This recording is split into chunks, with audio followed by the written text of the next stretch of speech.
మనం జీవితాన్ని జీవిస్తున్నామా? జీవితం నుంచి తప్పించుకుంటున్నామా? అనేది ఒక అద్భుతమైనటువంటి అవగాహన. దీనికి జాగ్రత్తగా మనం పరిశీలిస్తే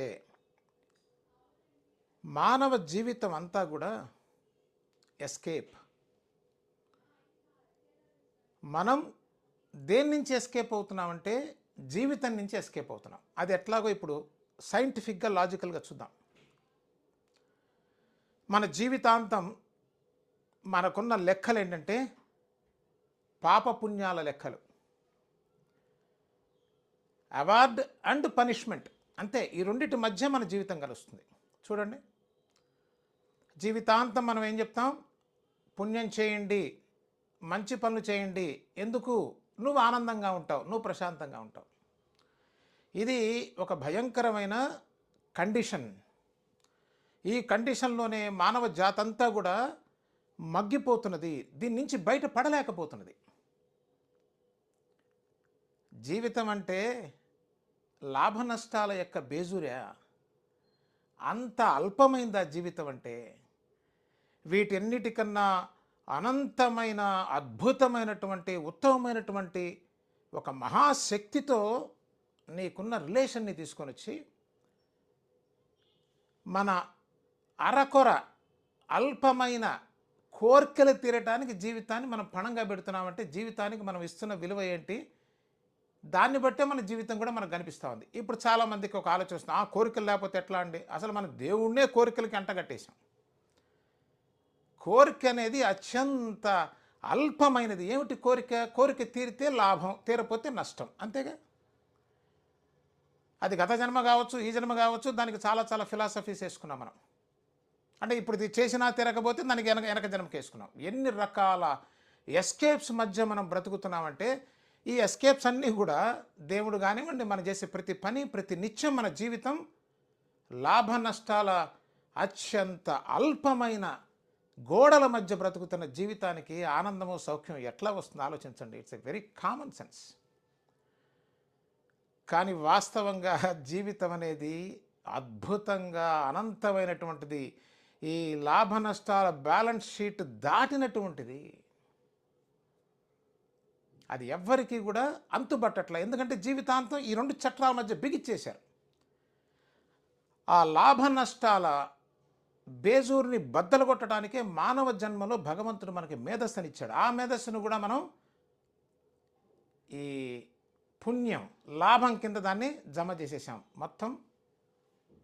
అందుకోసమే మనిషి ఎంత చేసినా, ఏం చెందినా, ఎందుకు కోరికలు చాలా అల్పమైన అంటున్నామంటే ఇట్ ఈస్ పక్కా లాజిక్ అండి.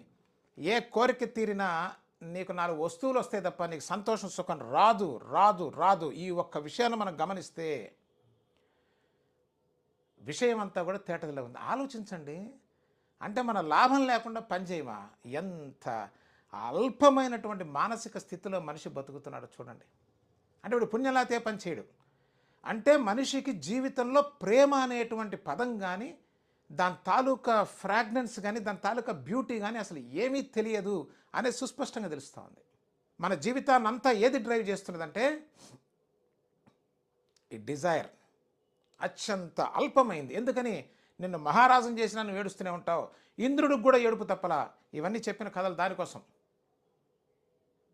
It's a very petty thing. అది నీకు ఆనందాన్ని, సంతోషాన్ని చచ్చినా ఇవ్వలేదు. అందుకోసమే ఎంత ధనవంతుడైనా, ఎంత పదవి ఉన్నా, ఏ స్థాయిలో ఉన్నా, ఎంత పేరు ప్రఖ్యాతున్న వాడికి సుఖం లేదు, శాంతి లేదు. మనం చెప్పడం కాదు, వాళ్ళు చెప్పాలి. వాళ్ళు ఎందుకు చెప్తారంటే వాళ్ళ జీవితం చూస్తే మనకు అర్థమవుతుంది వాళ్ళు ఎట్లా పరిగెడుతున్నారు జీవితంలో. ఈ లాభ నష్టాల పోరాటంలో మనం దేవుళ్ళను క్రియేట్ చేసుకున్నాం, దేవాలయాలు, ఎన్నో క్రతువులు క్రియేట్ చేసాం. ప్రతిదీ కూడా ఫలాపేక్ష లేకుండా అసలు మనిషి బ్రతకటమే మానేశాడు. చివరికి దానికోసం మనం మెడిటేషన్ కూడా కనుక్కున్నాం. దాంట్లో కూడా ప్రాఫిట్. అసలు మెడిటేషన్ ఒక పెద్ద ఎస్కేప్ యాక్చువల్గా. We don't know what meditation is. Meditation పేరు మీద జరిగేది ఏంటంటే ఒక 20 నిమిషాలు ప్రశాంతంగా కూర్చుంటాడు. ఎలా? యుద్ధం చేసేవాడు బ్రేక్ తీసుకున్నట్టు, మధ్యాహ్నం పూట కాసేపు పడుకున్నట్టు. నిజంగా అదే అద్భుతమైనది అయితే 24 గంటలు దాంట్లోనే ఉండాలిగా, ఉండడు. అట్లా కుదరదు అసలు.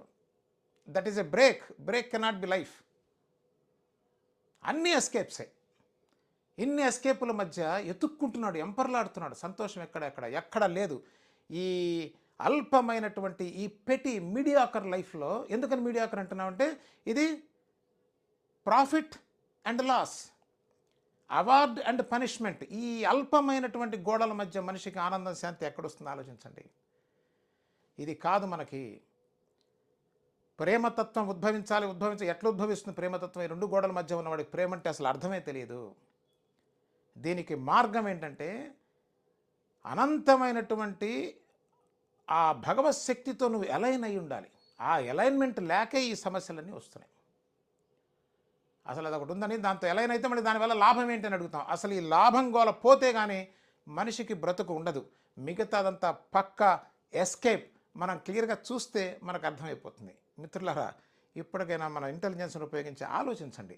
వి all are wasting our life for nothing.